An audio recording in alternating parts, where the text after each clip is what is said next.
샬롬, 말씀 읽어주는 김기훈 목사입니다. 오늘도 기대하는 마음과 사모하는 마음을 가지고 하나님의 말씀 함께 읽겠습니다.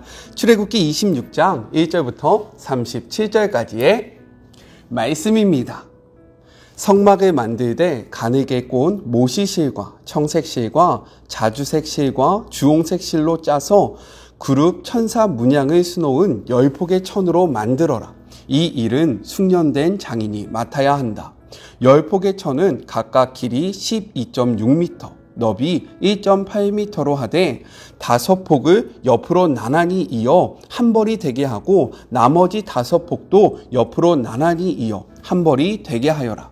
나란히 이은 한 벌의 한쪽 가장자리를 따라 청색실로 고리를 만들고 나란히 이은 다른 벌의 한쪽 가장자리에도 그렇게 하여 두 벌의 마지막 폭에 각각 50개의 고리를 만들어라. 금으로 갈고리 50개를 만들고 그것으로 두 벌의 천을 서로 연결하여 하나의 온전한 성막이 되게 하여라. 그런 다음 염소털로 짜서 만든 11폭의 천으로 성막을 덮을 천막을 만들어라. 천 한 폭의 길이는 13.5m, 너비는 1.8m로 하되 천 5폭을 나란히 이어 연결하고 나머지 6폭도 그렇게 연결하여라.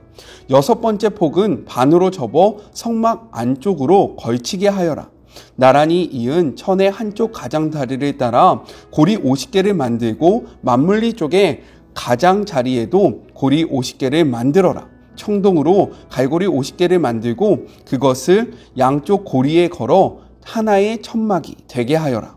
여분으로 남은 천막의 반폭은 성막의 뒤로 늘어뜨려라. 천막에서 양쪽으로 45cm씩 남은 부분은 성막 양옆에 늘어뜨려 성막을 덮게 하여라. 마지막으로 붉게 물들인 가공한 수장 가죽으로 천막 덮개를 만들고 돌고래 가죽으로 그 위에 덮을 덮개를 만들어라. 아카시아 나무 널판으로 성막의 뼈대를 세워라. 각 널판은 길이 4.5m, 너비 67.5cm로 하고 널판마다 촉꽂이 2개를 만들어 널판을 고정시킬 수 있게 하여라. 모든 널판을 똑같이 만들어라. 남쪽에 세울 널판 20개와 은받침 40개를 만들어 널판마다 2개씩 달려있는 촉꽂이를 꽂을 수 있게 하여라. 성막의 북쪽에도 같은 구조로 만들어라. 서쪽을 바라보는 성막의 뒤쪽에 세울 널판을 6개 만들고 성막 뒤쪽에 두 모퉁이에 세울 널판을 추가로 2개 더 만들어라. 두 모퉁이에 세울 널판은 두께가 위에서 아래까지 2겹이 되게 하고 하나의 고리에 끼워 맞추도록 하여라. 널판이 8개고 각 널판에 밑받침이 2개씩 있어 은 밑받침이 16개가 된다. 아카시아 나무로 가로다지를 만들어라. 성막 한쪽 옆면 널판들에 5개, 다른 쪽 옆면 널판들에도 5개, 서쪽을 바라보는 성막 뒤쪽에도 5개를 만들어라. 널판들의 가운데에 끼울 중간 가로다지는 이쪽 끝에서 저쪽 끝까지 이어지게 하여야 한다. 널판에는 금으로 입히고 가로다지를 꿰 금고리를 만들어라. 그리고 가로다지에도 금을 입혀라. 그런 다음 내가 산에서 내게 보여준 도안대로 성막을 세워라. 청색실과 자주색실과 주홍색실과 가늘게 꼰 모시실로 휘장을 만들어라. 숙련된 장인을 시켜 휘장에 그룹 천사 문양을 짜 넣게 하여라. 그 휘장을 금고리에 걸어 아카시아 나무로 만든 내 기둥에 드리워라. 내 기둥에는 금을 입히고 은으로 만든 4개의 밑받침 위에 그 기둥들을 세워라. 휘장을 갈고리에 걸어 들이우고 나서 휘장 안쪽에 증거계를 들여놓아라. 이 휘장이 성소와 지성소를 구분해 줄 것이다. 속죄판으로 지성소에 있는 증거계를 덮어라. 상과 등장대는 휘장 바깥쪽에 놓되 등장대는 성막 남쪽에 놓고 상은 맞은편 북쪽에 놓아라. 성막 문을 가리는 막을 만들어라. 청색 실과 자주색 실과 주홍색 실과 가늘게 꼰 모실실로 짜서 만들어라. 아카시아 나무로 기둥 5개를 만들고 금을 입혀서 그 막대 뼈대로 세우고 막을 칠 수 있게 금고리도 만들어라. 그리고 기둥을 받치는 데 쓸 밑받침 5개는 청둥으로 주조하여라. 이것은 하나님의 말씀입니다. 오늘 말씀을 읽는 게 참 쉽지 않았는데요. 너그럽게 이해하시면서 넘어가 주셨으면 좋겠습니다. 오늘 말씀은요, 내용상 4부분으로 나눠서 생각해 볼 수 있어요. 먼저 첫 번째, 1절부터 14절 성막의 휘장과 덮개들에 대해서 이야기하고 있습니다. 우리 1절의 말씀을 같이 한번 읽어볼까요? 너는 성막을 만들되 가늘게 꼰 배실과 청색, 자색, 홍색 실로 그룹을 정교하게 수놓은 10폭의 휘장을 만들지니 라고 기록되어 있습니다. 여기서 가늘게 꼰 배실은요, 염색하지 않은 가늘고 부드러운 실로 이러한 흰색 배실은요, 무엇을 의미하냐? 그리스도의 죄 없으신 순결한 성품을 상징하고 있습니다. 청색은요, 하늘의 빛깔로 하나님의 한없이 넓으신 사랑과 장차 이 세상에 오실 그리스도의 거룩한 성품을 상징하고 있어요. 또한 자색은요, 왕이 입는 색깔로 하나님과 그리스도의 존귀하고 공의로운 성품을 상징하고 있습니다. 그리고 홍색은요, 핏빛으로 장차 이 세상에 오셔서 십자가에서 아낌없이 보혈을 흘리실 그리스도의 희생과 그의 인격을 상징하고 있다는 거예요. 이러한 의미가 담긴 실로 휘장을 만들어야 했습니다. 제가 이것과 관련해서요, 이미지를 말씀을 읽을 때 넣어드렸는데 도움이 되셨으면 좋겠습니다. 그런데 제가 주목하고 싶은 표현이 있다는 거예요. 그것이 무엇이냐? 정교하게 수놓은 이라는 표현입니다. 이는요, 무엇을 의미하냐면 하나님의 성막을 제작하고 건축하는 데 있어서 최고의 기술과 노력이 요구되었음을 보여주고 있다는 거예요. 다시 한번요. 하나님의 성막을 제작하고 건축하는 데 있어서 최고의 기술과 노력이 요구되었음을 보여주는 표현이 바로 정교하게 수놓은 이라는 표현입니다.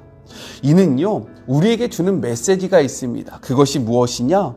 하나님을 섬기는 데에 이러한 자세가 우리에게 요구된다라는 거예요. 다른 일을 다 하고 난 후에 여력으로 하나님을 섬기는 것이 아니라 무엇보다도 가장 우선적으로 우리가 가진 최고의 재능과 정성을 다하는 것이 하나님 앞에 우리에게 요구되는 그러한 삶의 모습이다라는 것을 생각할 수 있습니다. 무엇에 최선을 다하고 있습니까? 우리 하나님의 일에, 하나님 앞에 나가는 것에 최선을 다하는 그러한 저와 여러분이 되었으면 좋겠어요. 또한 성막의 덮개는요, 성막을 덮고 있는 것은 2개, 그리고 그 덮개가 2개입니다. 총 4개인데 특이한 것은 무엇이냐? 바깥으로 갈수록 덜 비싸고 덜 정교한 기술이 요구되었다라는 거예요. 안에 있는 것, 밑에 있는 것, 처음에 있는 것은 정교하고 비싼 것, 그 다음으로 나아갈수록 더 싸고 더 쉬운 것들이 이 천막을 이루고 있었다라는 거예요. 이것이 나타내는 것이 무엇이냐? 우리는요, 안의 내면보다 보여지는 겉모습에 집중할 때가 많습니다. 그러나 하나님은요, 겉모습보다 우리 내면을 더욱더 중요하게 생각하신다라는 거예요.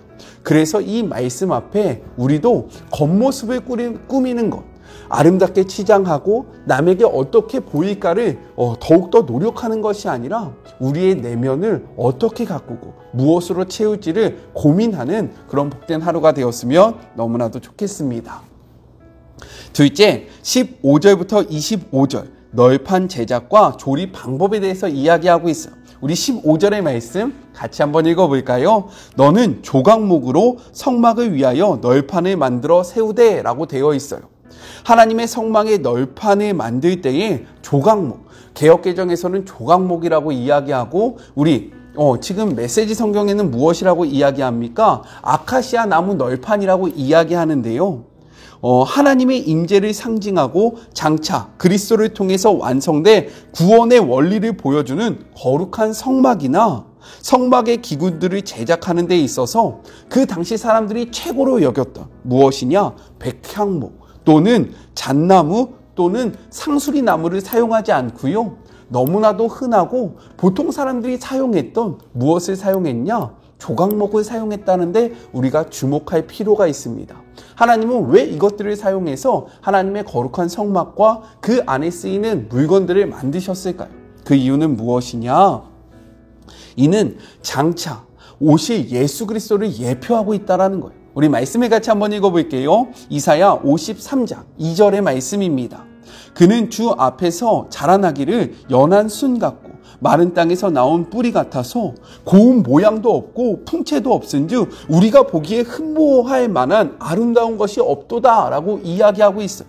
이는 천한 인간의 몸으로 태어나서 십자가의 고통을 당하시는 예수님의 경험한 인생을 나타내주고 있다는 겁니다. 세상의 가치로 귀한 것이 하나님 앞에 귀한 것이 아니라는 거예요. 하나님이 귀하게 사용하실 때에 우리의 인생은 귀해집니다. 우리가 이 사실을 꼭 기억해야 해요. 세상이 아름답다고 여기는 것, 세상이 귀하다고 여기는 것이 하나님 앞에 귀한 것이 아니라 하나님이 사용하시는 그것이 하나님 앞에 존귀하게 되는 것입니다. 이 진리를 깨달으시는 그런 복된 하루가 되었으면 좋겠어요. 셋째입니다.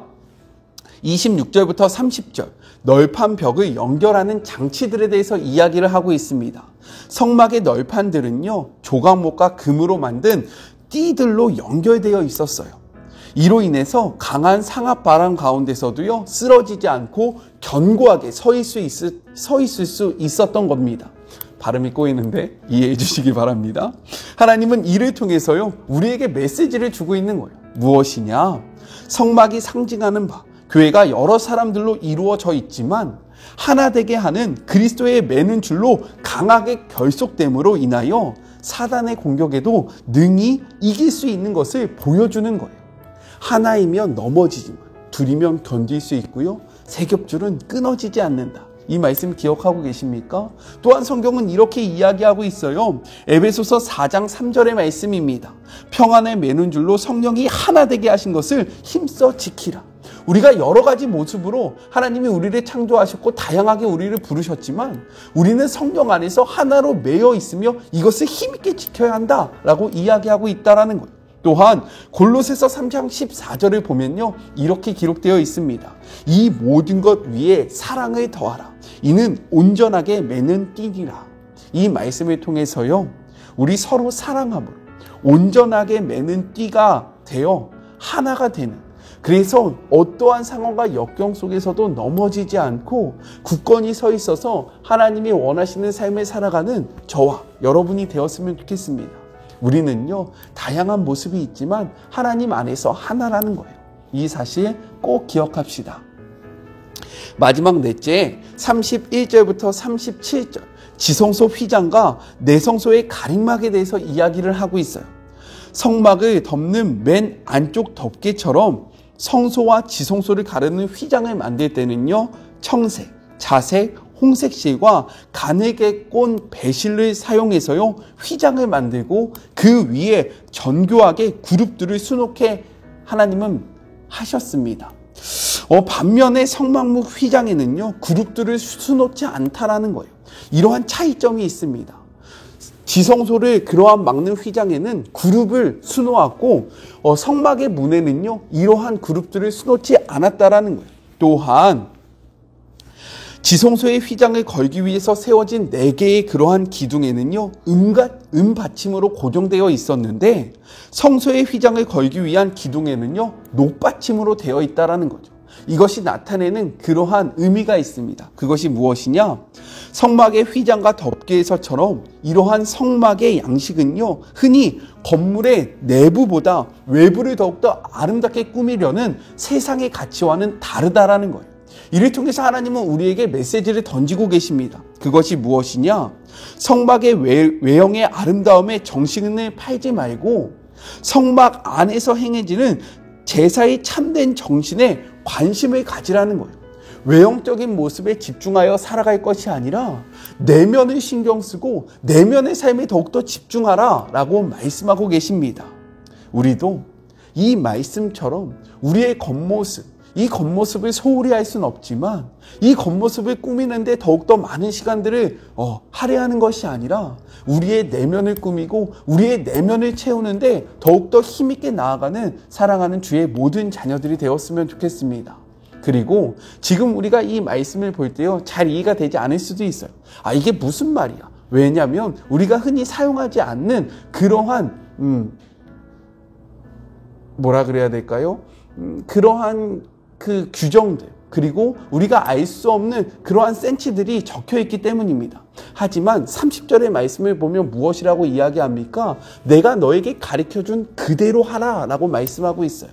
즉 이 말이 무엇이냐? 하나님은요, 우리에게 하나님이 알려주지 아니하시고 하나님이 가르쳐주시 아니한 삶을 살아가려고 이야기하시는 것이 아니라 하나님께서 자세히 말씀하시고 하나님께서 완전히 알려주신 삶, 너 혼자 알아서 살아, 너 혼자 이러한 그리스도인의 삶을 살아가야 돼 라고 말씀하시는 것이 아니라 내가 너희에게 보여준, 내가 너희에게 알려준 삶을 너는 따라오면 돼 라고 말씀하고 계신다라는 거예요. 따라서 이러한 삶은요, 어려운 삶이 아닙니다. 힘든 삶이 아니에요. 막막한 삶이 아닙니다. 분명한 삶이고요, 완전한 삶이라는 거예요. 이 사실을 꼭 기억하셨으면 좋겠습니다. 우리 같이 기도할까요? 하나님 감사합니다. 오늘도요, 우리가 잘 알지 못하고 너무나도 생소한 그러한 개념들, 그러한 모습들이 말씀에 가득했습니다.